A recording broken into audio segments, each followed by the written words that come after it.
A year ago, I made a very lore-heavy video regarding my theory about the Unseeming. At the time, I was afraid that we, the players, simply didn't have enough information to go on, but I revisited that video, and I don't want to brag, but I think I did pretty good.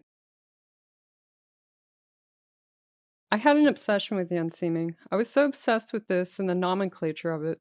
When you go there, you can find Nerubians bearing the titles Discordant and Forgotten, and the highest difficulty level of the World Soul Memories is Discordant. Nerubians use harmonizing instruments to exit the Unseeming. This nomenclature of harmony, discord, forgotten, these were so purposeful at the time and were the foundations of my theory.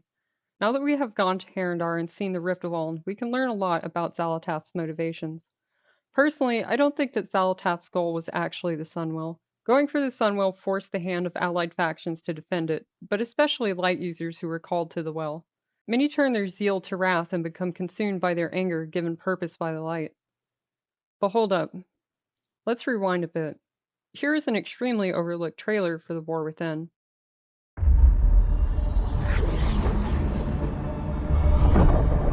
For so long, I've watched you all. Your mortal struggles, your proud defiance, the loneliness you pretend not to feel.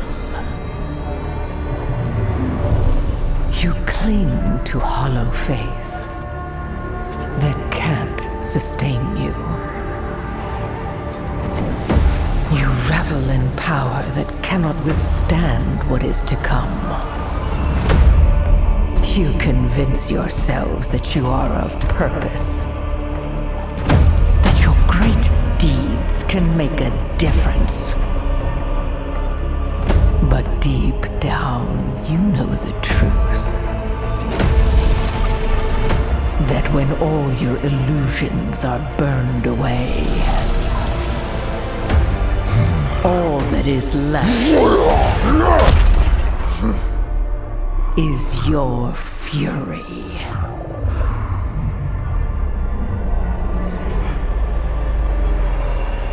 And in the end, your glorious fury will be mine. Fascinating.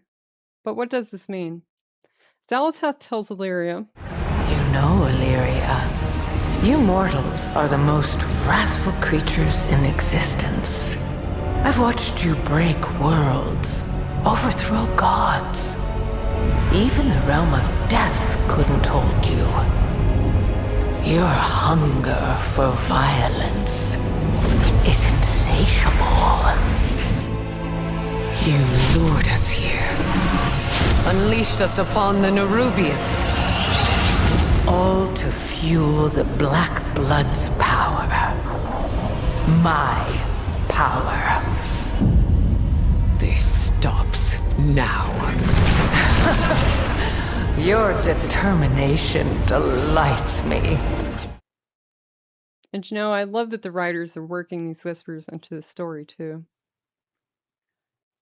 Focus your anger and hatred on his minions. Yes, yes! Show them no mercy! Give no pause to your attacks! Let hatred and rage guide your blows! Suffocate upon your own hate! Your petty quarrels only make me stronger.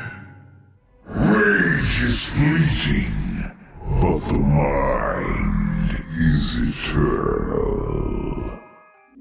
I feed on your terror.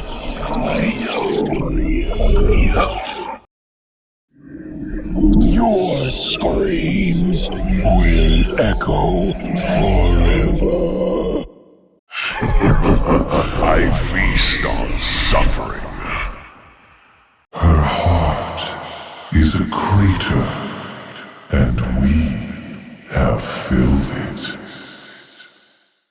The Golden One claims a vacant throne.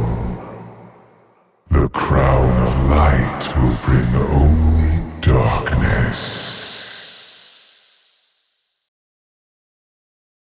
Before the last shadow falls, the far father of sleep shall savor his feast.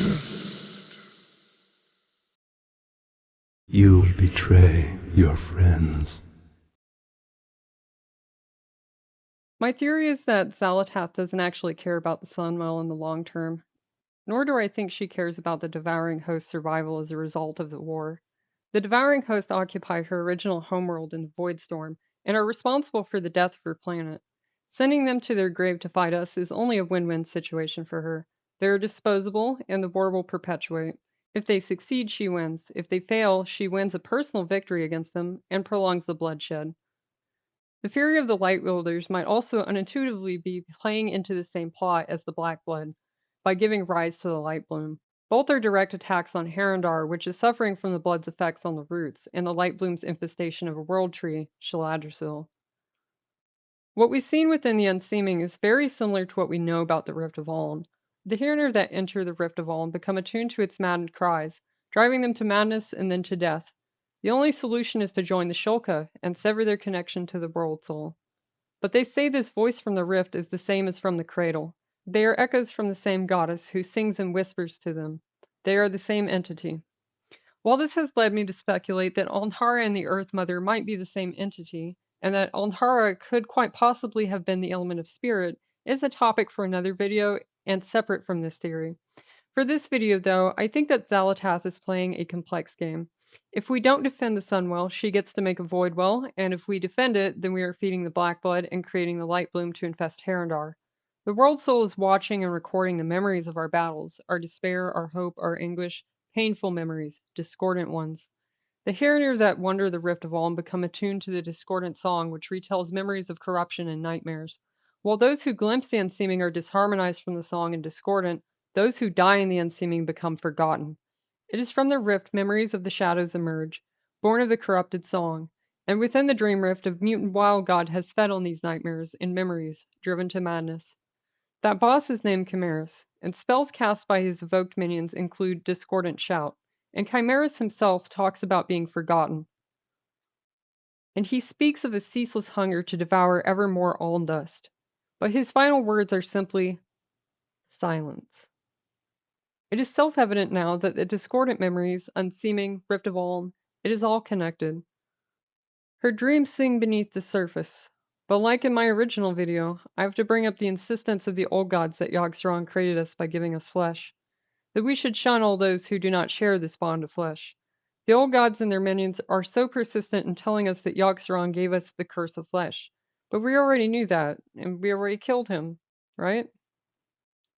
So then is this the plan all along? Corrupt the dreams of the slumbering world soul and fill her memories with ones of constant agony and war?